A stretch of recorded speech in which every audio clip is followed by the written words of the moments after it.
হচ্ছে যে রাসূল সাল্লাল্লাহু আলাইহি ওয়াসাল্লাম পালক পুত্র যায়েদ বিন হারেসা রাদিয়াল্লাহু তাআলা আনহু উনি যায়েনব বিনতে জাহাশকে বিয়ে করেছেন এবং বিয়ে বিচ্ছেদ হয়েছে। এই বিষয়টা স্যার আপনার কাছে একটু সংক্ষেপে শুনতে চাই। ধন্যবাদ। আসলে রাসূল আকরাম সাল্লাল্লাহু আলাইহি ওয়াসাল্লামের এই সহধর্মিণী, দ্যাট মিনস আমাদের জয়নব বিনতে জাহাশ, তিনি যায়েদ বিন হারেসার সাথে তার বৈবাহিক সম্পর্ক হয়। কিন্তু একটা ঘটনা ভুল ইতিহাস এখানে আছে। সেটা হলো এরকম যে যায়েদ বিন হারেসা রাদিয়াল্লাহু তাআলা কিন্তু সম্ভ্রান্ত ঘরের সন্তান ছিলেন। ওকাজ রাতে যখন তার বাবা মার সাথে আসলেন, তখন ছেলে ধরারা থেকে চুরি করে নিয়ে যায় এবং রাসূল আকরাম সাল্লাল্লাহু আলাইহি ওয়াসাল্লামের সহধর্মিণী খাদিজাতুল কুবরা রাদিয়াল্লাহু তাআলা আনহার চাচাতো ভাইয়ের কাছে থেকে বিক্রি করে এবং সেই বিক্রি করার পর সে নতুন সংসারে, হযরত খাদিজাতুল কুবরার সংসারে তাকে উপঢৌকন হিসেবে দেন এবং সেটা রাসূল আকরাম সাল্লাল্লাহু আলাইহি ওয়াসাল্লামকে খাদিজা দান করেন যে আপনার খেদমতে এই ছেলেটা থাকবে। এবং এখানে একটা মজার ঘটনা হলো, সেই যায়েদ বিন হারেসা রাদিয়াল্লাহু তাআলা আনহু তার বাবা মা খুঁজতে খুঁজতে তাকে কিন্তু পেয়ে যায় এবং প্রায় 6 মাস 7 মাস পর পেয়ে যায় এবং যেখানে রাসূলের বাড়িতে এসে যখন তাকে পরিচয় ঘটে, তখন একটা অভূতপূর্ব নিদর্শন যে 6 মাস পর বাবা এবং মাকে পেয়েছেন।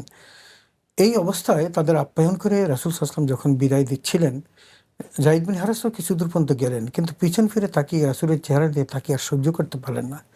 দৌড়িয়ে চলে আসলেন এবং রাসূলকে জড়িয়ে ধরলেন এবং সেই থেকে রাসূল সাল্লাল্লাহু আলাইহি ওয়াসাল্লামের সাহচর্য থেকে গেলেন।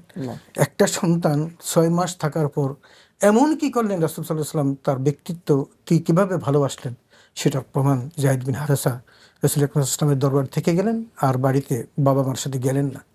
তো তার বুদ্ধিমত্তা ছিল, ধীশক্তি ছিল, যেহেতু বাই বর্ণ তিনি একটা আভিজাত্য পরিবারের সন্তান। যদিও রাসূল আকরাম সাল্লাল্লাহু আলাইহি ওয়াসাল্লাম তাকে দাসত্ব থেকে মুক্তি দিয়েছেন।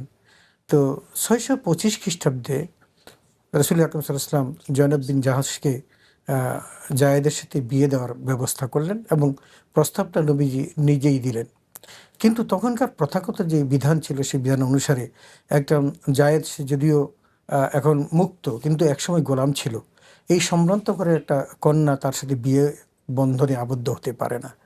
কিন্তু তাকে তো রাসূল সাল্লাল্লাহু আলাইহি ওয়াসাল্লাম প্রপোজ করেছেন জায়েদের জন্য। তো এই যখন অবস্থা, সে যখন প্রত্যাখ্যান করলেন, তখন আল্লাহ রাব্বুল আলামিন কোরআন কারীমের একখানা আয়াত নাযিল করলেন, ওমা কানা লিমুমিনিন ওয়ালা মুমিনাতিন ইযা কাদাল্লাহু ওয়া রাসূলুহু আমরান আইয়াকুনা লাহুমুল খিয়ারাতু মিন আমরিহি। কি স্পষ্ট জানিয়ে দিলেন, আল্লাহ এবং তার রাসূল যদি কোনো ফয়সালা করে, তাহলে সেই ফয়সালার উপর হাত দেওয়ার অধিকার পৃথিবীর কোনো মানুষের থাকতে পারে না। এই যে সে তাহলে মুমিন থাকবেন না।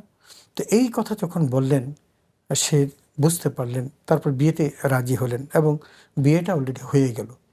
2 বছর সংসার হলো, কিন্তু কোনোভাবেই বনিবনা হচ্ছে না।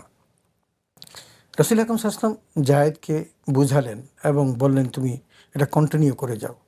কিন্তু তিনি চেষ্টা করলেন, কিন্তু যখন দুবয়ের পক্ষ থেকে সেপারেশনের একটা সিদ্ধান্ত হয়ে গেল, তখন তিনি রাসূল আকরাম সাল্লাল্লাহু আলাইহি ওয়াসাল্লামকে বললেন, আল্লাহ রাসূল, আমরা দুজনেই চাই এখন মুক্ত হয়ে যেতে, সেপারেট হয়ে যেতে। এবং সেই তারই মধ্য দিয়ে তাদের 2 বছরের সংসার জীবনের অবসান ঘটে এবং যায়েদ বিন হারেসা রাদিয়াল্লাহু তাআলা আনহু এবং জয়নব বিনতে জাহাশের মধ্যে বিবাহ বিচ্ছেদ ঘটে যায়।